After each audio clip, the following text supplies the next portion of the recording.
नमस्ते।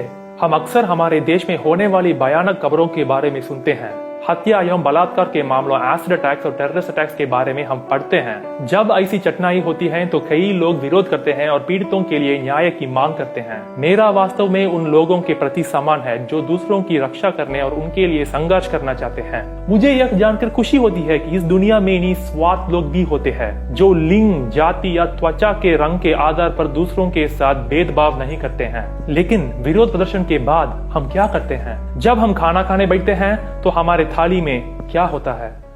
हमारी प्लेट्स पर मरे हुए जानवर हैं जो कुछ समय पहले जीवित थे, जो जीवित रहना चाहते थे, जो जानवर हमारे सेवन के लिए बलपूर्वक मारे गए थे। उनके जन्म के समय से इन जानवरों को पिंजरों के रखा जाता है, गुलाम बनाया जाता है, कुचला और प्रताड़ित किया जाता है। वर्षों तक इस यातना का अनुभव करने के बाद हम आखिर में इनके गर्दन काट देते हैं। उनका गला कटने के तुरंत बाद वे नहीं मरते। कम से कम 1 मिनट के लिए पीड़ित होने, खून बहाने, चिल्लाने और रोने के बाद उनकी मृत्यु होती है।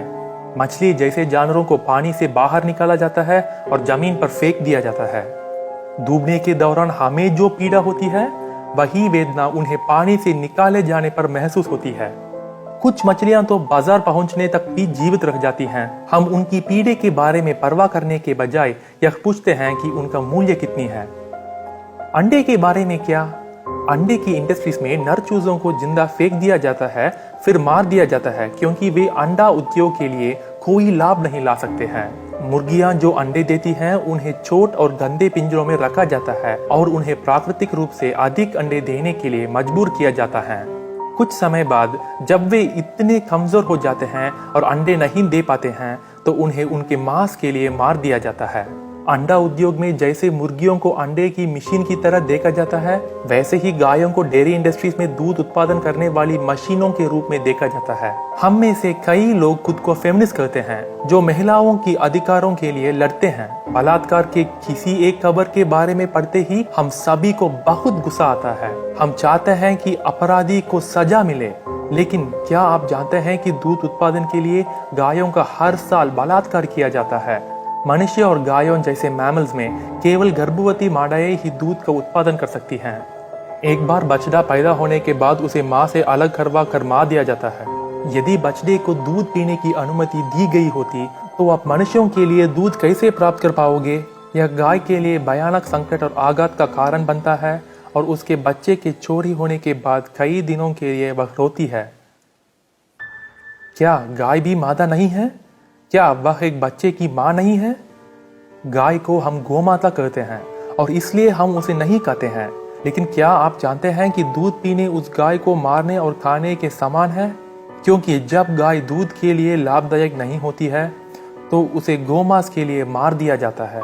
यह कोई नई बात नहीं है, यह सब बहुत लंबे समय से चल रहा है।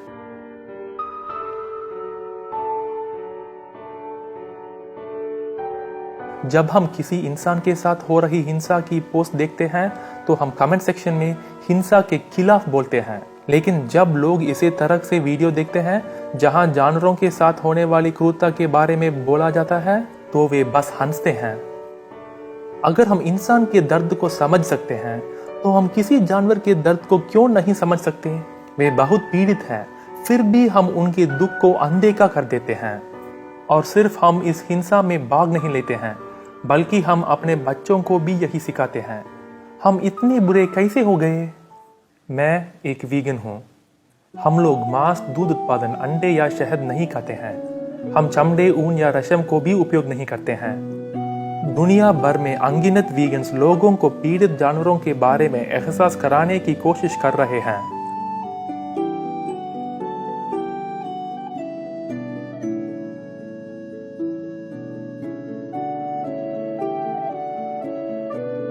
कृपया इसके बारे में अधिक पढ़ें और वीगनिज्म के बारे में अधिक वीडियो देखें। आज आपके द्वारा किया गया एक छोटा निर्णय कल जानवरों की बहुत मदद करेगा।